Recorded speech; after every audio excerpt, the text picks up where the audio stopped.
శ్రీమాత్రే నమః. అందరికీ నమస్కారం. ఈ వీడియోలో 2026 జూలై 13 సోమవారం రోజు పంచాంగ వివరాలు, ఇంకా తిథివార నక్షత్రాల గురించి, శుభ సమయాలు, అశుభ సమయాలు, ఈ రోజు ఎటువంటి పరిహారాలు పాటించాలి, ఈ రోజు ఎటువంటి పనులు చేయకూడదు అనే పూర్తి సమాచారం వీడియో ద్వారా తెలుసుకుందామండి. అందుకని వీడియోని చివరి వరకు చూడండి. 2026 జూలై 13 సోమవారం పంచాంగం. స్వస్తి శ్రీ చాంద్రమాన శ్రీ పరాభవ నామ సంవత్సరం, ఉత్తరాయణం, గ్రీష్మ ఋతువు, నిజ జ్యేష్ఠ మాసం, బహుళపక్షం, చతుర్దశి తిథి. ఈ రోజు సూర్యోదయం ఉదయం 5:35 ఉంది. సూర్యాస్తమయం సాయంత్రం 6:35 ఉంది. చంద్రోదయం రాత్రి 4:15 వరకు ఉంది. చంద్రాస్తమయం పగలు 6:06 ఉంది. ఈ రోజు చతుర్దశి తిథి ఆరుద్ర నక్షత్రం ఉందండి. చతుర్దశి తిథి రాత్రి 6:32 వరకు ఉంది. తదుపరి అమావాస్య తిథి వస్తుంది.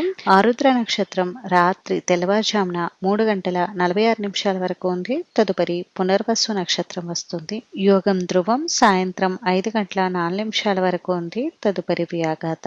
కరణం భద్ర ఉదయం 7:46 వరకు ఉంది. తదుపరి శకుని సాయంత్రం 6:32 వరకు ఉంది. తదుపరి చతుష్పాద తెల్లవారుజామున 5:19 వరకు ఉంది. తదుపరి నాగవ. ఇప్పుడు ఈ రోజు ఉన్నటువంటి శుభ సమయాల గురించి తెలుసుకుందాం.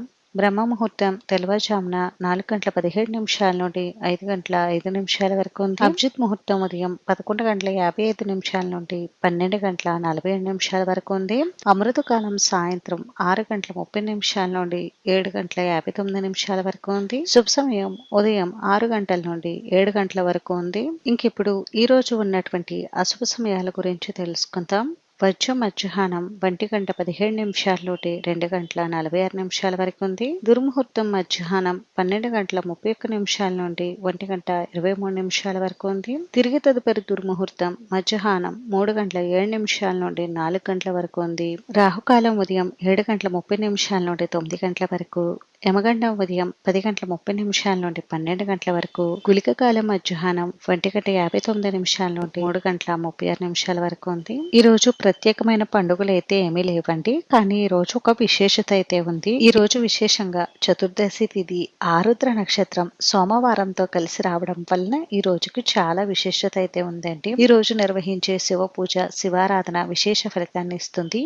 ఈ రోజు పరమేశ్వరుడికి ఉదయం కానీ సాయంత్రం కానీ అభిషేకం నిర్వహించి స్వామివారికి ఎంతో ఇష్టమైన మారేడు దళాలతో స్వామివారిని పూజించి వీలున్నంతలో లేదా 108 సార్లు ఓం నమః శివాయ అనే మంత్రాన్ని పఠించడం వలన మానసిక ప్రశాంతతతో పాటు శివానుగ్రహం కలుగుతుంది. అలాగే ఈ రోజు సాయంత్రం 6:33 నుండి అమావాస్య తిథి కూడా ప్రారంభమవుతుంది. కాబట్టి ఈ రోజు అమావాస్య లక్ష్మీ పూజ సాయంత్రం సమయంలో నిర్వహించుకోవాలనుకునేవారు నిర్వహించుకోవచ్చు. అలానే ఈ రోజు ముఖ్యంగా ప్రదోష సమయంలో శివాలయ దర్శనం, శివాభిషేకం, బిల్వార్చన నిర్వహిస్తే మంచిది. అలానే ఈ రోజు శక్తి కొలిది అన్నదానం నిర్వహించినా కూడా మంచి ఫలితాలు కలుగుతాయి. ఇంక ఈ రోజు శుభకార్యాలు నిర్వహించుకోవడానికి అనుకూలంగా ఉందా లేదా అనేది ఇప్పుడు తెలుసుకుందామండి.